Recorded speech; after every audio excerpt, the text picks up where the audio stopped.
Amin. Wassalatu wassalamu ala asrofil anbiya'i wal mursalin wa ala alihi washabihi ajmain. Amma ba'du. Alhamdulillah teman-teman, pada pagi hari ini kita bisa berkumpul untuk hadir di majelis yang mulia ini, dan di antara kita telah hadir pemateri Ustadz Abu Zurah. Beliau salah satu alumni elektro juga. Mungkin untuk mempersingkat waktu, langsung aku serahkan saja ke Ustadz Abu Zurah. Waktu dan tempat dipersilahkan.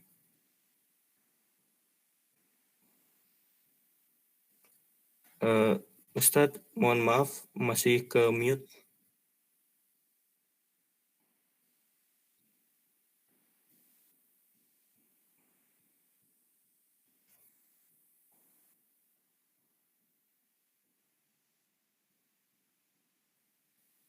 Baik, terima kasih banyak Mas Aladin. Kita mulai. Bismillah, wassalatu wassalamu ala rasulillah wa ala alihi wa sahbihi wa man walah. Amma ba'du. Allahumma anfa'na bima 'allamtana wa 'allimna ma yanfa'una wa zidna ilma.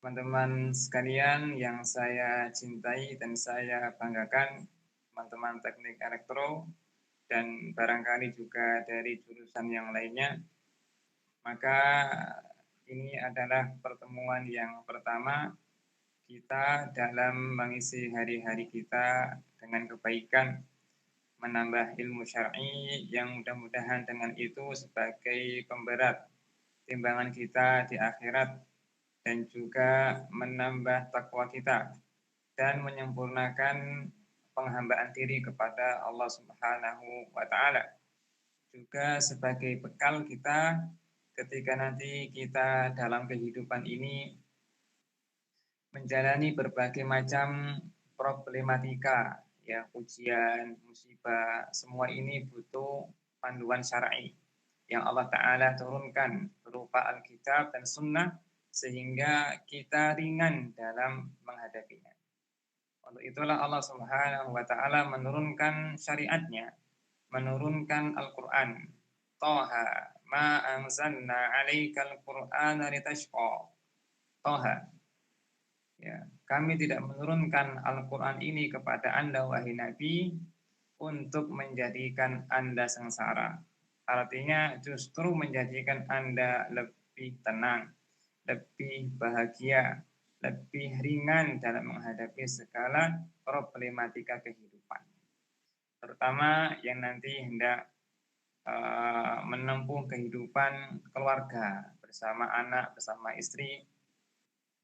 Dan tak dipungkiri bahwa ujian ketika sudah berada di bahtera rumah tangga itu lebih besar, lebih banyak, melebihi kita masih sendirian, masih dalam taraf kita belajar. Maka perlunya kita persiapan semenjak dini sebelum kita menempuh jenjang kehidupan setelahnya yang lebih berat, yang lebih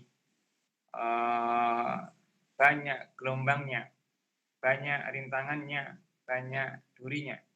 Butuh orang-orang yang kuat jiwanya, ya, melebihi kekuatan betapa banyak orang-orangnya tapi tidak kuat jiwanya hingga ia mengakhiri kehidupannya. Waliyadzubillah. Dengan dia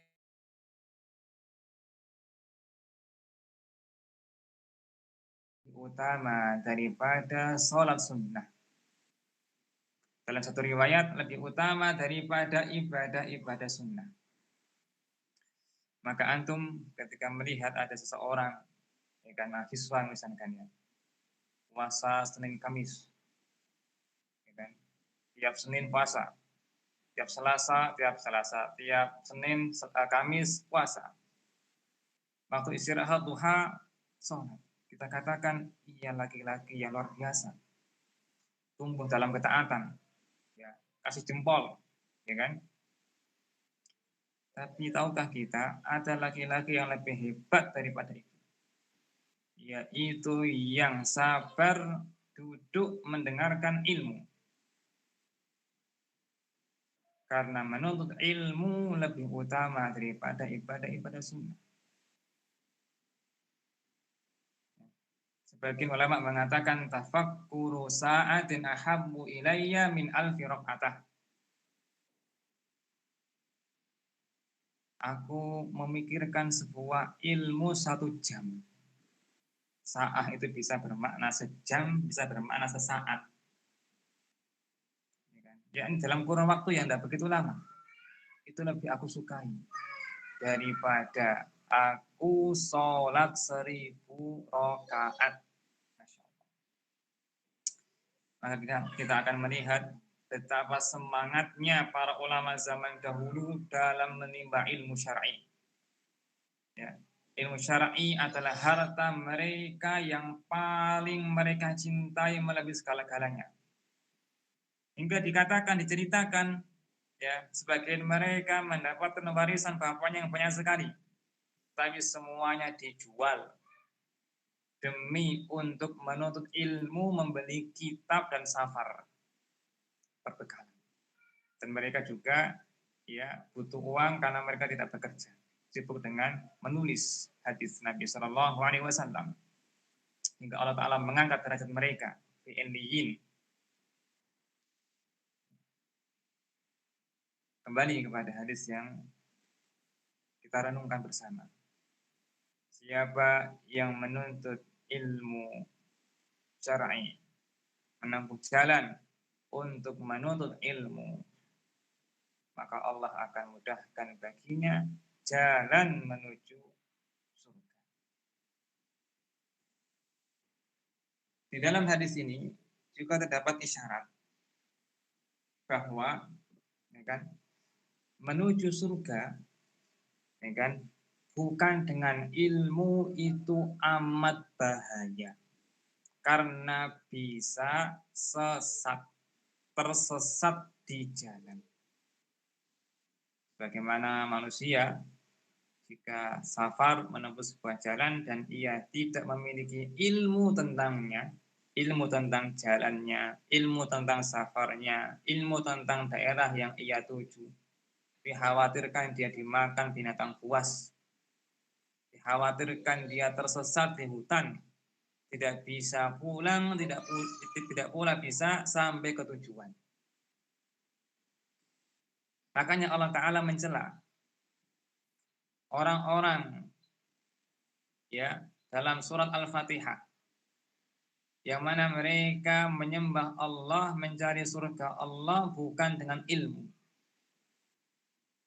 Yaitu firman Allah Subhanahu wa Ta'ala, ghairil maghdubi alaihim waladhdallin. Bukan jalannya, ya Allah, bukan jalannya orang-orang yang Engkau murkai, tidak pula orang-orang yang sesat. Ad-dhalin artinya sesat. Maknanya yaitu ya'maluna bila ilm. Mereka beramal, beribadah tanpa ilmu. Dan Nabi Shallallahu Alaihi Wasallam dalam hadis yang sahih, sebagaimana yang disampaikan oleh As-Suyuti dalam kitabnya Al-Itqan fi Ulumil Quran, bahwa Nabi Shallallahu Alaihi Wasallam menafsirkan, ya, ayat ad-dallin sebagai humun nasara. Mereka adalah orang-orang Nasrani, orang-orang Nasara, yang mereka beribadah kepada Allah Ta'ala bukan dengan bimbingan ilmu, yakni wahyu Nabi Isa alaihi salam. Dalam surah Al-Ghasyiyah, Allah Subhanahu wa Ta'ala berfirman, Hal ataka hadithul ghashiyah wujuhu yawma idzin khashi'ah amilatun nasibah tasla naran hamiyah tusqa min ainin aniyah laisa lahum ta'amun illa min dhari' la yusminu wa la yughni min ju'. Artinya, hal ataka haditsul ghasyiyah. Apakah telah datang kepada Anda wahai Nabi cerita tentang orang-orang di hari kiamat? Wujuhu yauma idzin khasyi'ah. Pada hari itu ada wajah-wajah yang begitu terhina, tertunduk lesu terhina. Apa sebabnya? Amilatun nasibah. Dahulu banyak beramal dan capek. Tasla naron hamiyah. Mereka masuk terjungkir ke neraka yang menyala-nyala. Tasla naron hamiyah. Tusqa min ainin aniyah. Mereka diberi minuman dengan minuman yang mendidih. La yusminu wa la yughni min ju', yang tidak bisa menghilangkan haus maupun lapar. Tentang firman Allah Ta'ala, amilatun nasibah, karena mereka banyak beramal dan capek lelah. Kata para ulama, seperti yang dinukil oleh Ibnu Katsir, yakni humun nasara, mereka adalah orang-orang Nasara. Dan mereka beramal tanpa bimbingan wahyu dari Nabi Isa alaihissalam. Di antaranya adalah kerahiban. Kerahiban ya, dan i'tizalun nisa. Wa rahbaniyatan ibtada'uha ma katabnaha 'alaihim illa ibtigha'a wajhillah. Mungkin dari saya ingin bertanya Pak Ustadz, mungkin pertanyaannya agak melenceng tapi masih menyinggung masalah menuntut ilmu. Jadi saya tuh dalam menuntut ilmu bukan termasuk orang yang satu kali memahami ilmu langsung bisa paham gitu Pak Ustadz. Jadinya saya dalam mencerna ilmu itu butuh waktu dibandingkan orang-orang lain. Nah terkadang saya tuh ngerasa kalau kemampuan saya dalam mencerna ilmu yang biasa-biasa aja ini tuh takutnya bisa menghambat masa depan saya. Jadinya saya tuh ngerasa kayak apa ya, bukan ngerasa nggak takut nggak bisa dapat rezeki, soalnya kan Allah udah ngejamin rezeki setiap makhluknya, tapi ngerasa takut suatu saat tuh gara-gara kemampuan saya yang biasa-biasa aja ini tuh malah bisa membuat saya jadi orang yang bisa dibilang dalam tanda kutip itu orang gagal gitu di mata orang-orang. Nah, yang ingin saya tanyakan itu gimana sih Pak Ustadz biar bisa menghilangkan rasa was-was ini? Itu sih Pak Ustadz. Terima kasih, mungkin bisa dijawab. Nah, ini pertanyaan yang bagus sekali tentang masalah ya, ini menyinggung takdir ya. Nanti kita bahas secara rinci pada pertemuan yang lain. Ini juga penting sekali. Pertama tentang masa depan. Yang pertama, teman-teman sekalian, bahwa bisikan-bisikan tentang kekhawatiran masa depan, tentang ketakutan gagal, kita yakini seyakin-yakinnya itu bukan dari malaikat, bukan pula dari Allah, tapi dari setan yang hendak menjadikan kita gelisah. Mana dalilnya? Surat Al-Baqarah. Inna syaitana ya'idukumul faqra. Setan selalu menakut-nakuti kalian miskin. Dalam surah Ali Imran, Allah berfirman, Innama dzalikumus syaitanu yukhawwifu awliya'ah. Itu hanyalah setan yang menakut-nakuti teman-temannya. Maka ya kan, ketika seperti itu lagi bisikannya, baca ta'awud. A'udzubillahi minasyaitonirrajim. Ya kan, kalau perlu ludahi 3 kali. Untuk menghinakan setan. agar tidak mengganggu kebahagiaan jenengan. Yang pertama ya. Yang kedua bahwa orang-orang besar itu tidak diharuskan memiliki daya ingat yang kuat, daya serap yang kuat. Orang besar itu apa? Ciri-cirinya dikatakan oleh para ulama, ya kan? Al khairu, ya kan? Laisal khairu man ya'rifil haqqa walakinnal khair man yattabi'il haqq. Bukanlah dikatakan kebaikan itu mengetahui kebenaran, tapi kebaikan sejati itu adalah mengikuti kebenaran. Artinya, selagi antum ketika mengetahui kebenaran, kebaikan antum laksanakan, maka antum orang besar. Maka antum orang alim. Meskipun hafalannya, ya kan, belum seberapa dibandingkan teman-teman yang lainnya. Selagi antum berusaha mengikuti dalil, mengamalkannya apa yang antum ketahui, maka dikatakan antum orang alim. Ya, antum orang alim. Ya. Dan Allah Ta'ala memberikan apresiasi kepada orang-orang yang belajar dan beramal di atas kepayahannya. Dalam hadis disebutkan, ya, Nabi Shallallahu Alaihi Wasallam bersabda, "Man talabal ilma fa'adarakahu kana lahu kiflan minal ajr." Siapa yang mengkaji sebuah ilmu dan ia faham, maka ia mendapatkan 2 bagian pahala. Wa man talabahu wa lam yudrikhu falahu ajrun, falahu kiflun minal ajr. Dan siapa yang mengkajinya tapi belum paham, dia tetap mendapatkan 1 pahala.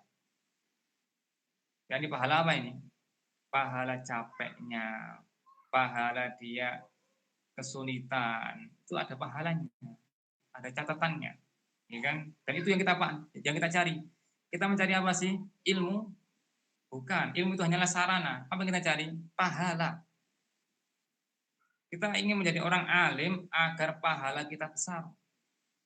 Maka ketika telah kita mendapatkan pahala, ini cukup. Kita ingin pahala sehingga bisa masuk ke dalam surga. Gitu ya. Dan surga itu, ya kan, tidak harus, terkadang ada orang-orang yang tidak sebanyak hafalannya, tapi derajatnya tinggi di surga, melebihi para alim. Apa sebabnya? Di antara contohnya yang Nabi Shallallahu Alaihi Wasallam sampaikan adalah orang-orang yang sabar dalam menghadapi ujian kehidupan. Imam Abu Dawud meriwayatkan Nabi Shallallahu Alaihi Wasallam bersabda, "Innal abda kanat lahu manzilatun indallah." Ada seorang hamba yang telah Allah tetapkan memiliki kedudukan tinggi di surga. Lam yablughu amaluh, amalnya tidak mampu meraihnya.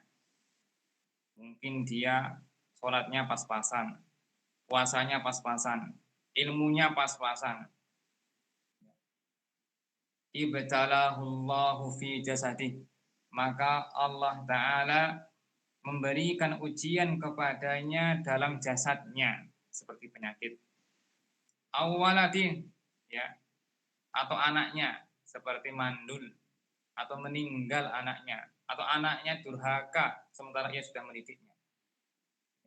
Au malih, atau hartanya, mungkin miskin, mungkin bangkrut, dan seterusnya. Kalau ia bersabar, maka Allah Ta'ala dengan sebab itu menaikkan derajatnya ke tempat yang telah Allah tetapkan untuknya. Kesimpulannya adalah mencita-citakan yang paling pokok adalah hasil dari ilmu. Yaitu apa? Orang yang paling bertakwa kepada Allah Ta'ala. Itu orang yang paling mulia. Inna akramakum indallahi atqakum. Sesungguhnya orang yang paling mulia di antara kalian adalah orang yang paling bertakwa di antara kalian. Dan memang takwa butuh ilmu. Tapi tidak semua orang berilmu itu bertakwa. Kadang orang awam yang tahu satu ilmu ia bertakwa. Lebih bertakwa daripada orang yang hafalan ribuan hadis. Maka jangan berkecil hati, ya optimis karena muslim itu optimis, ya tidak pesimis, ya tidak berburuk sangka kepada Allah, tidak pula mendengarkan bisikan-bisikan para setan yang hendak membuat gaduh kehidupan kita. Ya, kemudian terkait dengan tadi masalah masa depan tadi nanti bisa kita bahas secara rinci dalam masalah takdir, ya. Allah Taala a'lam.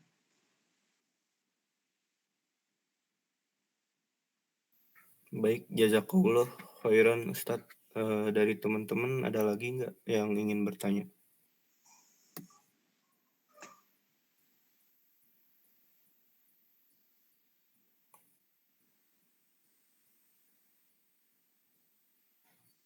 Sepertinya tidak ada Pak Ustadz. Mungkin saya kembalikan ke Pak Ustadz. Mungkin ada kata-kata penutup.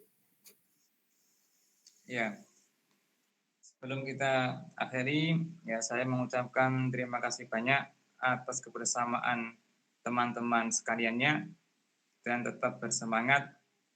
Dan yang kedua, bahwa innama ana basyar, aku hanyalah manusia biasa, usibu wa ukhti, bisa benar bisa salah. Maka yang benar silakan diambil, apa yang meragukan silakan ditanyakan kepada ustadz yang lainnya, kepada ahlinya. Dan mudah-mudahan Allah Ta'ala menjadikan pertemuan kita ini sebagai pemberat kita di timbangan akhirat. Menjadi sebab kita mendapatkan keridhaan dan surga tertinggi. Amin Allahumma amin. Sallallahu ala nabiyyina Muhammadin wa ala alihi wa sahbihi wa baraka wa salam. Subhanakallahumma wa bihamdika asyhadu an la ilaha illa anta astaghfiruka wa atubu ilaik. Assalamualaikum warahmatullahi wabarakatuh. Waalaikumsalam warahmatullahi wabarakatuh.